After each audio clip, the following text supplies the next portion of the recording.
Hello everyone, welcome to your own chemistry class. Today we are going to discuss the topic standard reduction potential.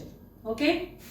बेटा अगर आपको ध्यान हो तो हम पिछले कुछ लेक्चर्स में डिस्कस कर रहे हैं ट्रांजिशन एलिमेंट्स की प्रॉपर्टीज और लास्ट क्लास में हमने डिस्कस की थी formation of interstitial compounds and alloy formation और उसमें हमने क्या डिस्कस किया था कि transition elements have the ability to form interstitial compounds. उनका जो क्रिस्टलेटाइज होता है उसके बीच में small non transition elements like boron, carbon, nitrogen, hydrogen ये जाकर के उसके बीच में अपनी जगह बना लेते हैं और उससे उसकी काफी सारी प्रॉपर्टीज में बहुत चेंजेस आते हैं जिसमें हमने पढ़ा था they become more hard, their melting points they become higher, इस तरह से. बट एक चीज जो इंपॉर्टेंट थी वहां पर वो क्या थी कि उनका कंडक्टिविटी में कोई फर्क नहीं पड़ता है because number of electrons are not going to change. अगर कोई एलिमेंट आकर के जगह बना रहा है अपनी खाली जगह में तो भी नंबर ऑफ इलेक्ट्रॉन्स जो है they are not going to change, जो कि कंडक्टिविटी के लिए रिस्पॉन्सिबल थे.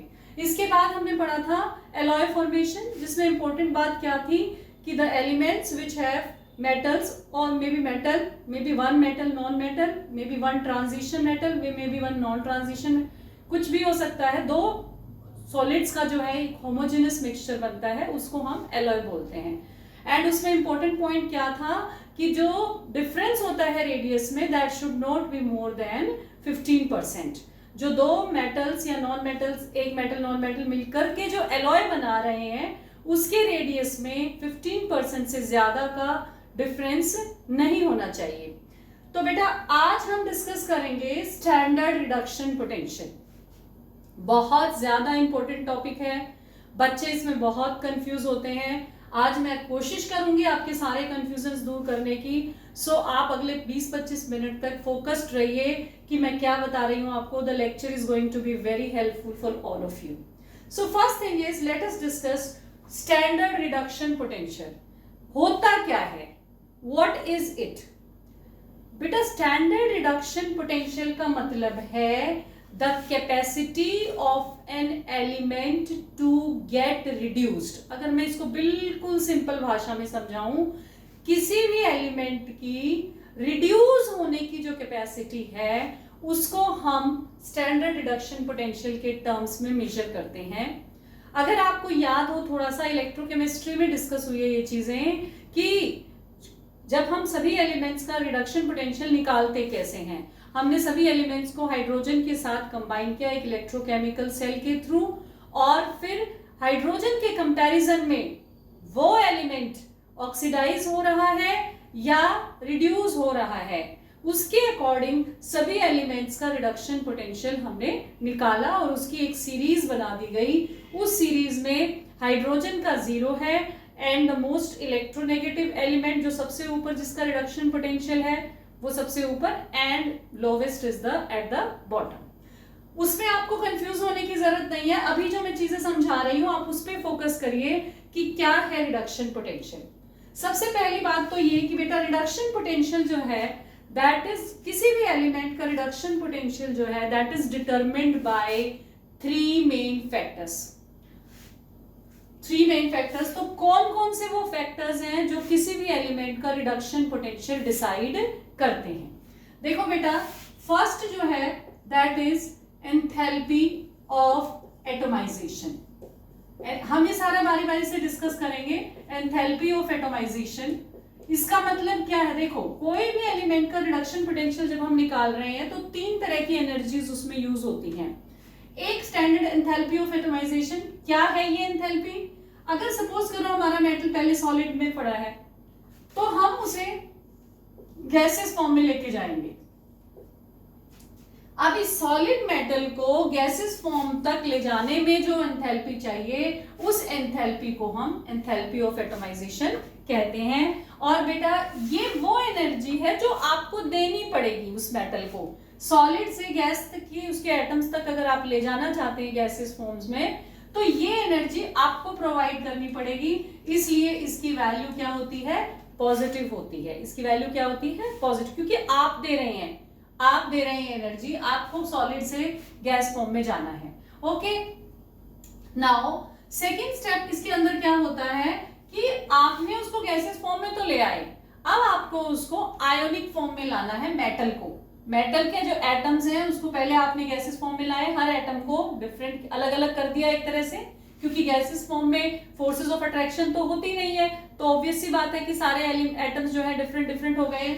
अब इस एटम को हमें एटोमाइज, इसको आयोनाइज करना है। मेटल जो गैसेस फॉर्म में है इसको हम आयोनाइज करेंगे, यानी कि इसको M+2 गैसेस फॉर्म तक लेके जाएंगे, यानी कि हम इसके इलेक्ट्रॉन्स को रिमूव करेंगे, ठीक है।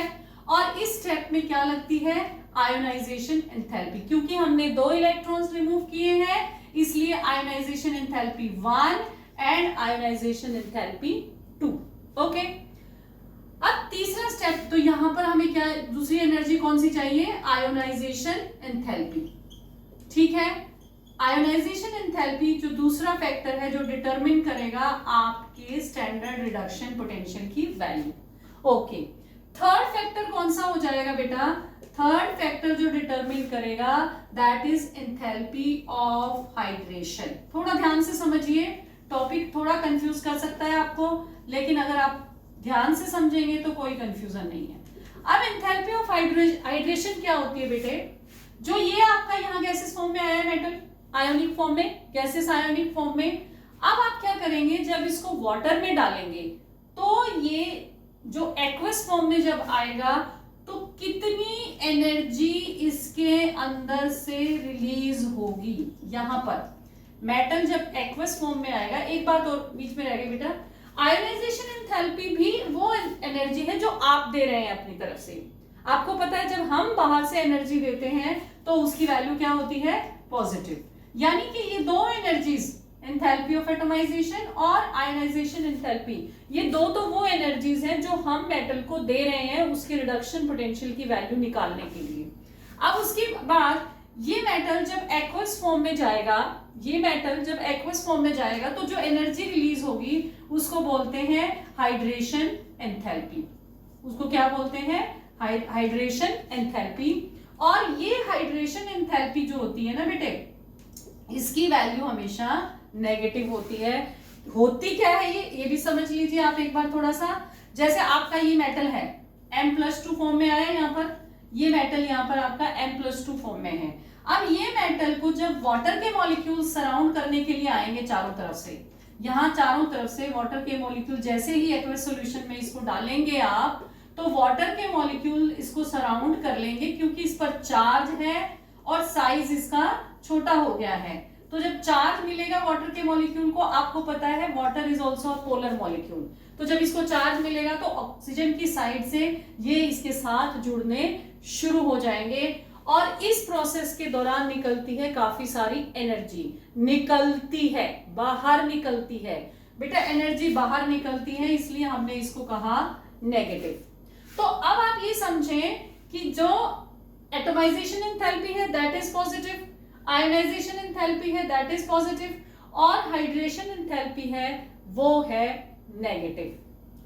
अगर इन दोनों की वैल्यूज ज्यादा होंगी, यानी हमने खर्चा ज्यादा किया, अगर हमने खर्चा ज्यादा किया, इन दोनों की वैल्यूज ज्यादा होंगी और हाइड्रेशन एंथैल्पी की वैल्यू अगर कम होगी, तो ओवरऑल E0 की जो वैल्यू आएगी वो पॉजिटिव आएगी। और इसका मतलब ये होगा कि it will get reduced faster, यानी कि वो जल्दी से इलेक्ट्रॉन ले लेगा। हम उसके ऊपर आएंगे अभी, पहले आप ये समझिए कि E0 की वैल्यू जो है वो इन चीजों के द्वारा डिटरमिन की जाती है। 3 बातें हैं, enthalpy of atomization, ionization enthalpy and enthalpy of hydration. अब आप देखिए थोड़ा सा और समझिए इस टॉपिक को। ये तो आपको पता लग गया कि जो हमारा E0 है वो 3 फैक्टर्स डिसाइड करते हैं उसकी वैल्यू को। अगर हाइड्रेशन एंथैल्पी किसी की ज्यादा है तो उसकी वैल्यू नेगेटिव हो जाएगी। अगर आयोनाइजेशन एंथैल्पी और एटमाइजेशन एंथैल्पी का सम मिला करके ज्यादा हो रहा है तो उसकी वैल्यू क्या हो जाएगी बेटा, पॉजिटिव हो जाएगी। अब इसका मतलब क्या होता है, M+2 M का मतलब क्या है, M+2 M का मतलब क्या है, M+2 M का मतलब है कि इसको M+2 को 2 इलेक्ट्रॉन लेकर के M तक आना है, तो E0 की वैल्यू कितनी होगी, रिडक्शन की वैल्यू कितनी होगी, दैट इज M+2M। जो ये मतलब जो हमने अभी सीखा, देखो हमने जो सीक्वेंस सीखी उसमें होता क्या है, फिर से मैं बना देती हूँ एक फ्लो चार्ट की। मेटल आपका सॉलिड फॉर्म में है, फिर आप उसको पहले गैसेस फॉर्म में लाएंगे, फिर आप उसको आयोनिक फॉर्म में लेके जाएंगे M2+ में। यहाँ आयोनाइजेशन एंथैल्पी यूज होगी, यहां पर एंथैल्पी ऑफ एटोमाइजेशन यूज होगी, एंथैल्पी ऑफ एटोमाइजेशन यूज होगी, और फिर आप इसको आयोनिक फॉर्म से मेटल को एक्वस फॉर्म में लेके जाएंगे, और यहां पर क्या होगा, हाइड्रेशन एंथैल्पी यूज होगी, which is negative, which is negative, this is positive, this is positive, ये पॉजिटिव होंगी और ये वैल्यू क्या होगी, नेगेटिव। टोटल एनर्जी हम यहाँ दिखा सकते हैं, डेल्टा H जो है टोटल यहाँ पर हम शो कर सकते हैं। तो ये प्रोसेस जब होता है तो जो ओवरऑल वैल्यू निकल के आएगी एनर्जी की, वो आपका रिडक्शन पोटेंशियल होता है। अब ये समझने की बात ये है कि रिडक्शन पोटेंशियल मतलब टेंडेंसी टू गेट रिड्यूस्ड, मतलब tendency to gain electron, tendency to get reduced मतलब टेंडेंसी टू गेन इलेक्ट्रॉन, यानी वो मेटल कितनी आसानी से इलेक्ट्रॉन गेन करेगा, वो मेटल कितनी आसानी से इलेक्ट्रॉन गेन करेगा। अच्छा, दूसरी बात, ये वैल्यू बेटा जितनी ज्यादा होगी, हायर दिस वैल्यू, E0 की वैल्यू जितनी ज्यादा होगी उतनी ही ज्यादा इजीली आपका मेटल, इसका मतलब इलेक्ट्रॉन लूज करेगा। ये बात समझ में आ गई होगी आप सबको कि जितनी ज्यादा E0 की वैल्यू, ये वाली M2+M, this is reduction potential. देखो बेटा, जो ऐसे लिखा होता है M2+M, that is reduction potential, that is reduction potential. अगर इसी को आपने, अगर यही चीज ऐसे लिखी हो M+2, इसका मतलब वो सामने जो आपको दे रहा है वो किसकी वैल्यू दे रहा है, ऑक्सीडेशन पोटेंशियल की वैल्यू दे रहा है। ऐसे ये ऑक्सीडेशन शो हो रही है यहाँ पे, ऐसे जब शो हो रहा है ना, इसका मतलब इलेक्ट्रॉन लूज हो रहा है और इसका मतलब इलेक्ट्रॉन गेन हो रहा है। अगर ये वाली वैल्यू ज्यादा है, पॉजिटिव है, तो इसका मतलब हमारा एलिमेंट आसानी से इलेक्ट्रॉन गेन करने की कैपेसिटी रखता है, उसकी इलेक्ट्रॉन गेन की कैपेसिटी हाई है। अब जो सेम एलिमेंट है +2 से M में आ रहा है, लेकिन अगर हम M से +2 में जा रहा है, यानी उसका ऑक्सीडेशन हो रहा है, तो जो यहाँ वैल्यू होगी उसका जस्ट ऑपोजिट हो जाएगा, माइनस हो जाएगा उसका, यानी oxidation is just negative of reduction. जो रिडक्शन है उसका नेगेटिव ही ऑक्सीडेशन होता है। अब इसका मतलब क्या हुआ, E0 की वैल्यू, इसका मतलब क्या हुआ कि E0 की वैल्यू जितनी कम होगी उतना जल्दी हमारा एलिमेंट जो है वो ऑक्सीडाइज होगा, ऑक्सीडाइज होगा। ध्यान रहे बेटा, ये थोड़ा कंफ्यूज करती है चीजें, बट मैंने वो अच्छे से एक्सप्लेन करने की कोशिश की है। कहने का मतलब क्या है कि देखो, अगर रिडक्शन की वैल्यू ज्यादा है, इसका मतलब ऑक्सीडेशन इजी नहीं होगा, सीधी सी बात है। अगर रिडक्शन इजीली हो रहा है तो जाहिर सी बात है इसका ऑपोजिट, यानी M से M+2 में जाने का प्रोसेस जो है वो इजी नहीं होगा, यानी वो M से M+2 में नहीं जाना चाहेगा। यानी वो M+2 से M में इजीली आ रहा है तो वो M से M+2 में इजीली नहीं जाएगा, यानी उसका जो ऑक्सीडेशन होगा वो नेगेटिव हो जाएगा, वो वैल्यू बहुत कम हो जाएगी, यानी it will not easily go into M+2 form. अब ये मैंने यहाँ पर ये लिखा हुआ है, लेकिन अभी मैंने आपको समझा भी दिया है, आपको कंफ्यूज नहीं होना। सबसे पहले आपको ये देखना है कि आपको किस चीज की वैल्यूज दी हुई हैं। आपको अगर इस तरह से लिखी, इसका मतलब रिडक्शन पोटेंशियल की वैल्यू दी है, अगर ऐसे वैल्यू दी है इसका मतलब आपको दी है ऑक्सीडेशन पोटेंशियल की value, which is just opposite of reduction potential. Suppose reduction potential की वैल्यू इस मेटल की 3.04 वोल्ट है, तो ऑक्सीडेशन पोटेंशियल की क्या हो जाएगी, -3.04 वोल्ट, इस तरह से। इसका मतलब ये जाहिर सी बात है ये आसानी से ऑक्सीडाइज नहीं होना चाह रहा। ऑक्सीडेशन पोटेंशियल की वैल्यू जितनी कम, माइनस में चली गई, बहुत कम हो गई, तो इसका मतलब इसका ऑक्सीडेशन जो है वो आसान नहीं है, लेकिन इस एलिमेंट का रिडक्शन जो है वो आसान है। ठीक है, अगर आपको एक ही बात दिमाग में रखनी है तो greater is the value of reduction potential, easy is the metal to get reduced. इतनी बात को आप समझिए। अब ये बात आपके समझ में आने के बाद जो नेक्स्ट बात आपको समझनी है, हम हमारे ट्रांजिशन एलिमेंट्स में हम दो ट्रेंड्स पढ़ते हैं, एक M+2 से M में आने का और दूसरा M+3 से M+2 में अगर हमारा मेटल आ रहा है। तो इसमें कुछ जरूरी बातें हमें पढ़नी है जो मैं आपको समझा देती हूँ। अगर हमारा मेटल M+2 से M में आ रहा है बेटे, अगर हमारा मेटल M+2 से M फॉर्म में आ रहा है, तो जो 3D सीरीज के एलिमेंट्स हैं, देखो वैसे तो वो मेटल है, उनकी जो है सबकी जो M+2 से M की टेंडेंसी है वो सबकी नेगेटिव है। ओके, दे ऑल हैव, मतलब वो M+2 से M में इजीली नहीं जाते हैं, सबकी वैल्यूज नेगेटिव है। हाँ, नेगेटिव में कोई ज्यादा नेगेटिव है और कोई कम नेगेटिव है, वो हो सकता है। लेकिन सरप्राइजिंगली जो है, सरप्राइजिंगली आपके कॉपर की वैल्यू पॉजिटिव है। ये बहुत इंपॉर्टेंट बात है, यानी कि कॉपर जो है रिड्यूस बड़ी आसानी से होता है, Cu+2 Cu। कॉपर की जो रिडक्शन पोटेंशियल की वैल्यू है वो पॉजिटिव है। अब इसमें क्या मतलब, ऐसा क्यों? कॉपर के रिडक्शन पोटेंशियल की वैल्यू जो है वो पॉजिटिव क्यों है, मैंने यहाँ मेंशन भी किया है। देखो अभी मैंने आपको समझाया था enthalpy of atomization, enthalpy ionization enthalpy and hydration enthalpy, ये तीनों मिलकर डिसाइड करते हैं कि वैल्यू पॉजिटिव होगी या नेगेटिव होगी। अब कॉपर का क्या सिस्टम है कि कॉपर की जो आयनाइजेशन एंथैल्पी है, यानी कि कॉपर जब प्लस, देखो कॉपर का क्या होता है कॉन्फ़िगरेशन 3d10 4s1, तो फर्स्ट आयनाइजेशन एंथैल्पी तो कम होएगी, कोई दिक्कत नहीं है। लेकिन जब एक इलेक्ट्रॉन रिमूव हो जाएगा उसके बाद जो बचेगी कॉन्फ़िगरेशन वो 3d10 कॉन्फ़िगरेशन है बेटे। अगर 3d10 कॉन्फ़िगरेशन है तो यहां से दूसरा इलेक्ट्रॉन निकालना आसान नहीं है, यानी कि सेकेंड आयोनाइजेशन एंथैल्पी इतनी ज्यादा हो गई कि हाइड्रेशन एंथैल्पी जिसकी वैल्यू नेगेटिव है उसको कंपनसेट कर गई, वो उससे ज्यादा पॉजिटिव हो गई, यानी कि कॉपर को खर्चा ज्यादा करना पड़ रहा है और उसकी आमदनी कम हो रही है। हाइड्रेशन एंथैल्पी के थ्रू इनकी आमदनी होती है विच इज नेगेटिव, और आयनाइजेशन एंथैल्पी में वो खर्चा करते हैं, तो इसका तो खर्चा बहुत ज्यादा हो गया ना बेटा। D10 से इलेक्ट्रॉन निकालना कोई आसान बात थोड़ी है, बहुत मुश्किल बात है, और इसलिए इसकी जो वैल्यू होगी वो क्या हो जाएगी, पॉजिटिव हो जाएगी। आयनाइजेशन एंथैल्पी ओवरऑल जो वैल्यू होगी वो क्या हो जाएगी, पॉजिटिव हो जाएगी। इसलिए कॉपर की यहाँ लिखा मैंने, for copper E nought value is positive by because high second ionisation enthalpy which compensates over hydration enthalpy, वो हाइड्रेशन एंथैल्पी को ओवरकम कर जाती है और वैल्यू बहुत ज्यादा पॉजिटिव हो जाती है।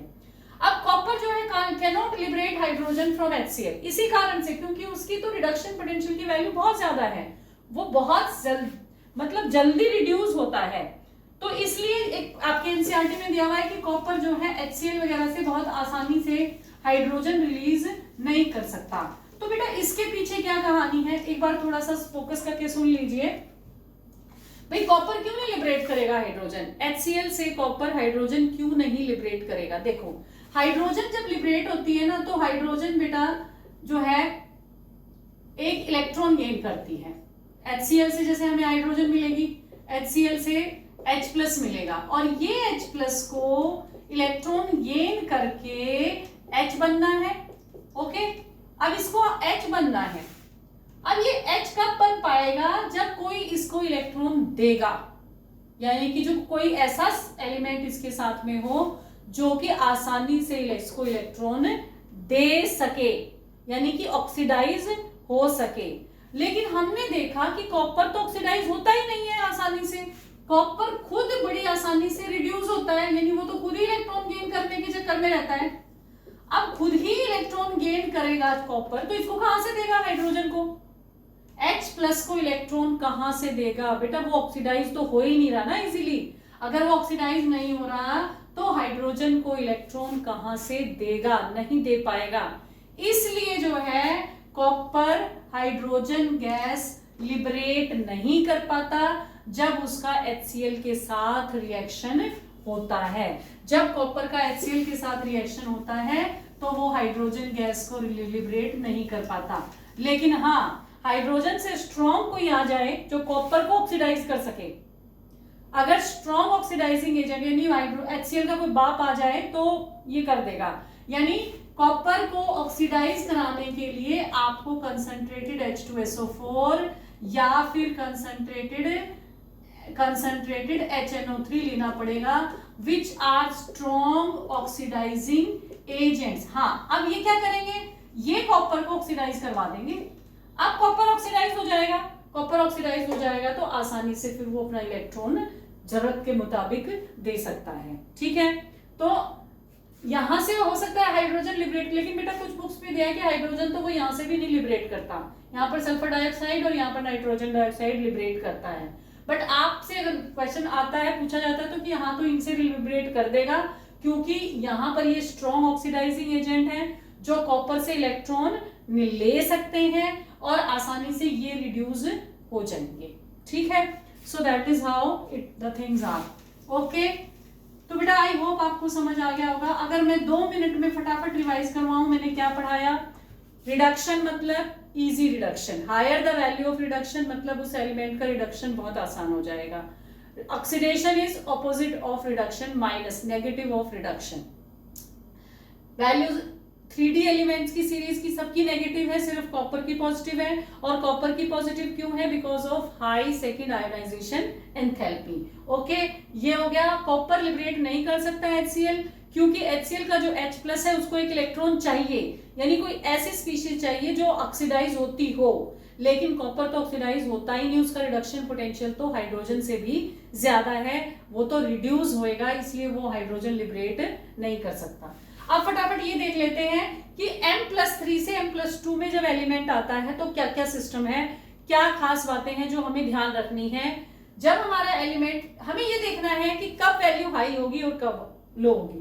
सीधी सी बात है बेटा, अगर जिस फॉर्म में वो आ रहा है एलिमेंट, अगर वहां पर वो स्टेबल है तो वो वैल्यू होगी हाई।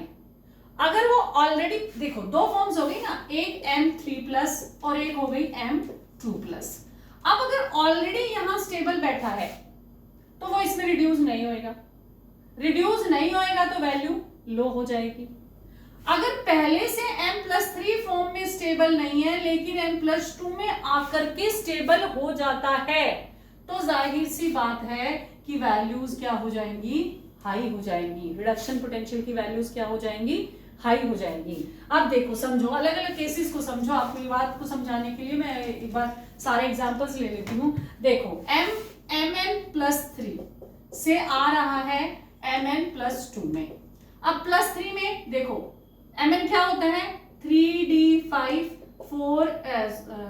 4s2। ओके, +3 में क्या हो जाएगा, 3d4।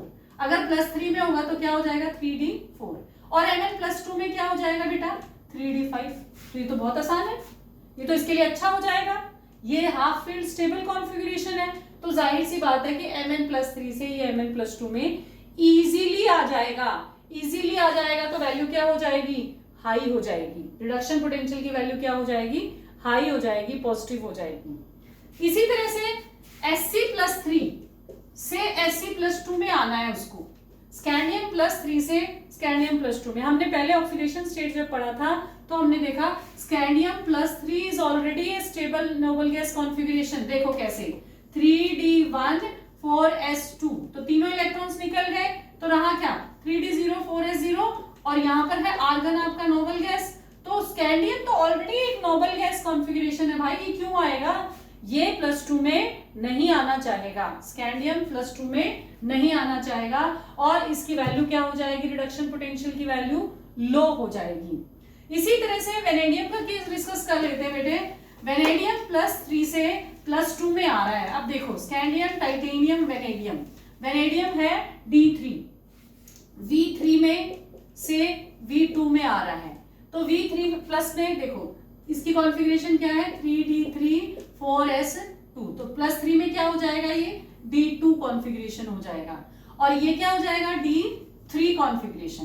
तो पहले भी डिस्कस हुई है, जो जब डी ऑर्बिटल स्प्लिट होते हैं ना, पांचों डी ऑर्बिटल स्प्लिट हो जाते हैं, जब लिगेंड्स आने, अगले चैप्टर में आप पढ़ेंगे, जब लिगेंड्स आने वाले होते हैं तो ये डी ऑर्बिटल्स जो हैं वो स्प्लिट हो जाते हैं T2G में और इसमें EG में। दिस इज T2G, इसमें 3 इलेक्ट्रॉन्स होते हैं और ये EG।